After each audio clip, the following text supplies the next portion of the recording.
What's up, boys and girls? My name is Aaron and this is Wrestling by Waldridge. God damn, it is an exciting time to be a wrestling fan. We've got Paul White showing up at AEW, we've got Finn Juice showing up at Impact, we've got Jon Moxley showing up at New Japan Strong, we've got the Miz winning the WWE title. Wait, that's not right. We've got the Undisputed Era breaking up on NXT. Really exciting time at the minute. If you've returned to the channel, thank you so much, it means a lot. And if you're new here, hey, how you doing? Welcome to the channel where I discuss my top 5 wrestling matches of the week. The week where The Miz won the WWE title for the second time. 10 years later from when he first won it. I mean, personally, I don't mind it too much because I think we're going to get a more serious Miz like we did see on Monday. He got a more serious promo. And it does look like we're going to see Bobby Lashley or Drew McIntyre get the title back in a matter of weeks or months. So it's not the worst thing in the world. So with last week being my first video, obviously I forgot to mention some important things such as which shows I'm actually going to be watching for their matches to be included on the list. Well, I'm going to be watching mostly everything under the WWE umbrella, including SmackDown, NXT, Monday Night Raw,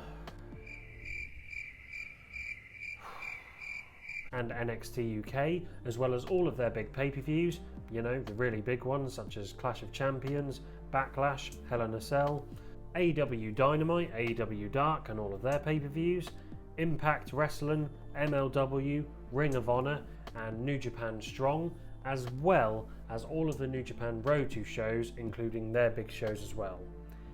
Yep. It's a lot of wrestling. So without further ado, here are my top 5 wrestling matches of the week. To kick things off for number 5, we go to New Japan Pro Wrestling Road to Castle Attack Night 8, where we saw a fun tag team title match between Suzuki-gun's Yoshinobu Kanemaru and El Desperado versus Bullet Club's El Phantasmo and Taiji Ishimori for the IWGP Junior Heavyweight Tag Team Championships. It's always interesting when we get a Suzuki-gun versus Bullet Club match because there's always a dynamic of which team is the more heel of the two, and in this case it was definitely Bullet Club considering all of their heel shenanigans, as well as Phantasmo using the most dreaded wrestling move of all time, the nipple cripple. I know, so devastating. And the match told a good story of Kanemaru and Desperado targeting the left leg of Phantasmo, which of course nullifies his sudden death superkick finisher, whilst Phantasmo and Ishimori look to isolate Suzuki-gun to prevent their probably more superior tag team chemistry. I've given the match structure a 5 as I thought there was a good flow to the match, which built up the drama more as the match progressed, and I thought the pacing of the match was fine at the beginning when Ishimori and Phantasmo were working over Suzuki-gun, but I was glad to see the pace pick up when Kanemaru got the hot tag in and we shifted towards the finish of the match. Alongside the good pacing here, the match length was definitely what it needed to be in order to let all of the story and psychology time to breathe. The finish of the match was awesome, and following on from a ton of near falls and submissions from both teams, Phantasmo's loaded boot actually came to bite him in the butt when Kanemaru caught the sudden death and actually swung it at the face of Ishimori, which allowed Desperado to hit the Pincher Loco and pick up the victory. So yeah, surprisingly we have new IWGP Junior Heavyweight Champions. Considering Suzuki-gun weren't supposed to be in the match in the first place and it was supposed to be Takahashi and Bushi, it does come at quite a surprise, but I'm excited to see what happens next with it. Hopefully we get a new pairing in the mix. You never know, maybe Sho and Master Wato.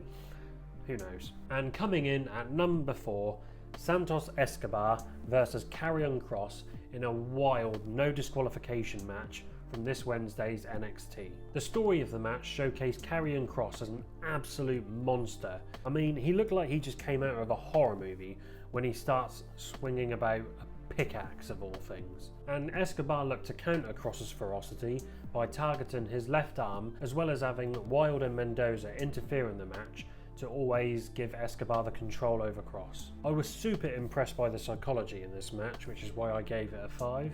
Firstly, it made a lot of sense when Escobar targeted the left arm of Kross, considering one of Kross's finishing manoeuvres is the straitjacket submission, and by weakening Kross's left arm, you're affecting his ability to lock in the manoeuvre effectively. I was also a fan of Escobar's creativity here. For example, when he slammed down the shutter door of a truck onto the left shoulder of Karrion Kross, wrapping Kross's left arm in a chair and driving him into the ring post, as well as Wilde and Mendoza picking up the bottom steel step, you know, the massive one, and launching it at Kross's left arm.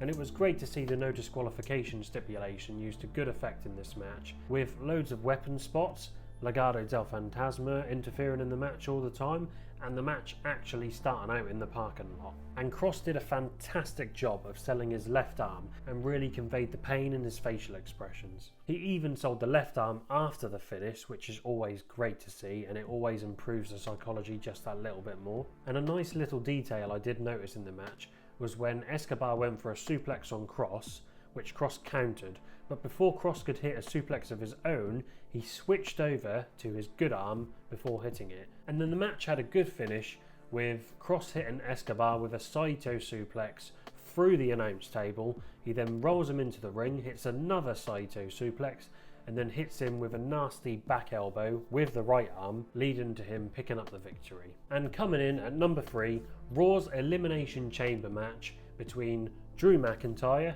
Sheamus, Randy Orton, Jeff Hardy, Kofi Kingston and AJ Styles. And the story of the match focused on whether Drew could overcome the challenges of the Elimination Chamber. With that in mind, it could have been slightly more effective if Drew actually started out as number 1 or number 2. However, what I like most about Elimination Chambers, there's usually more than one story featured within the match, and this one was no different, which is why I gave it a 5. The first story here featured Randy Orton restricting the speed of Jeff Hardy by controlling the tempo and grounding him onto the mat. You know, typical Randy Orton stuff.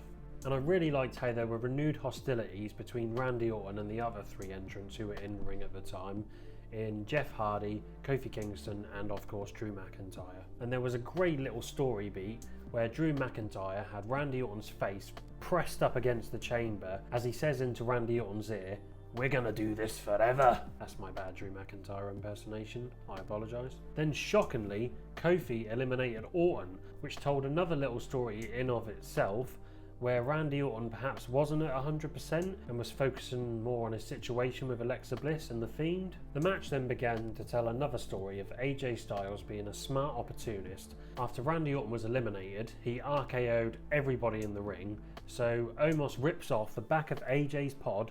AJ runs around, enters the chamber match and goes for the pinfall attempt on Kofi and Jeff. But unfortunately he wasn't successful, which was a bit of a shame. I think it would have been nice if he did get the pinfall on one of them. And then the final story of the match came to the forefront, which saw Drew finally get his hands on Sheamus in a physical and personal battle. Sheamus eliminated Kofi, Drew eliminated Jeff Hardy, and this led to a great finish where Sheamus hits a bro kick on Drew before AJ takes advantage, hits Sheamus with a phenomenal forearm and gets the freak out on Sheamus to eliminate him. AJ then goes for another phenomenal forearm on Drew before Drew hits AJ with a claymore in mid-air. This spot looked absolutely brilliant, which led to the pinfall and Drew McIntyre picking up the victory. And for number 2, a super physical match between Rey Fenix and Lance Archer from AEW Dynamite to determine which man would enter the ladder match at AEW Revolution. And the match told a great David versus Goliath story of Archer's strength versus Rey Fenix's speed. And with this being a Rey Fenix match, obviously this was really exciting and featured some absolutely breathtaking spots. And Lance Archer's moveset is super impactful as well, which is only made better by Rey Fenix's amazing selling of his offense. Fenix made Archer look like an absolute monster in this match. And there were some fantastic spots in this match, such as Rey Fenix proving he has the best tope suicida in the game, absolutely launching himself at Lance Archer before almost going over the guardrail. Rey Fenix performing a diving senton over Jake Roberts from the ramp onto Lance Archer, who was on the outside of the ring. Fenix literally defying gravity by spending so much airtime before hitting a picture-perfect frog splash onto Lance Archer. Fenix again with a hoosh diving foot stomp onto the neck of Lance Archer.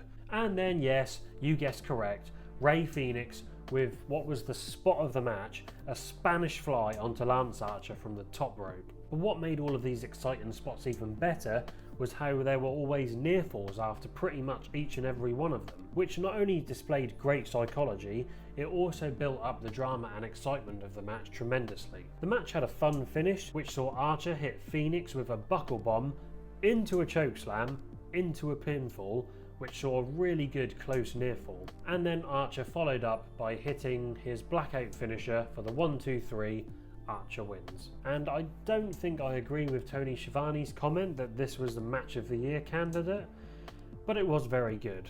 And for my match of the week, coming in at number 1, the SmackDown Elimination Chamber match between Daniel Bryan, Jey Uso, Cesaro, Kevin Owens, Sami Zayn and Baron Corbin, where the winner had the chance to face Roman Reigns immediately after the match for the Universal Championship. The match told an excellent story of an underdog overcoming the odds, as Daniel Bryan had to start out as number 1 in the chamber match and had to outlast all of the other opponents, while struggling with an injured leg, which was a massive focal point and target for the other wrestlers in the match. And similarly to the Raw chamber, this one also had smaller stories weaving in and out of it, but what I found really entertaining about this match was the character work on display from all of the superstars. As I mentioned before, Daniel Bryan played the perfect underdog, Baron Corbin played that big guy which you always need in a chamber match. Kevin Owens played an unhinged character who was always willing to do whatever it took to win the match. Sami Zayn's character was that of a cowardly heel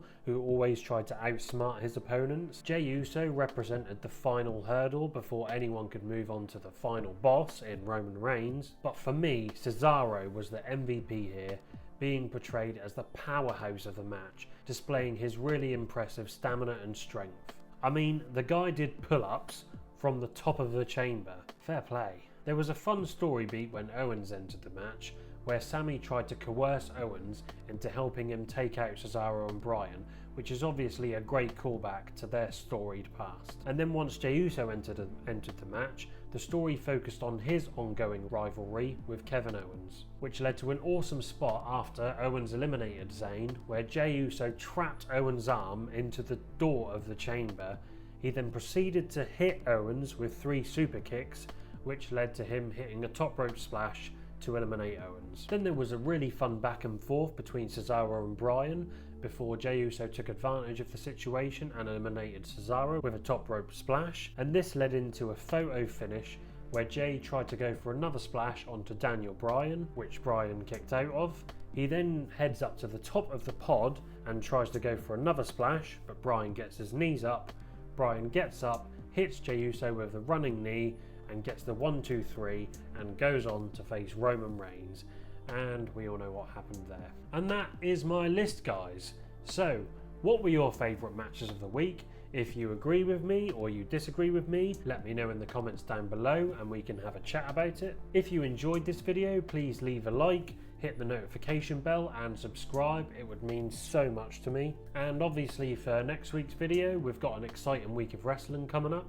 Obviously last night we had the first night of New Japan's Castle Attack, and tonight we've got the second night of the Castle Attack pay-per-view. And then during the week we've got all of the standard weekly shows. We've got AEW's Crossroads show where we see the big man, Big Shaq, and then we've got the first day of the New Japan Cup as well, which should be really exciting. I hope you have a great day, guys, and hopefully I'll see you again next week. Bye bye.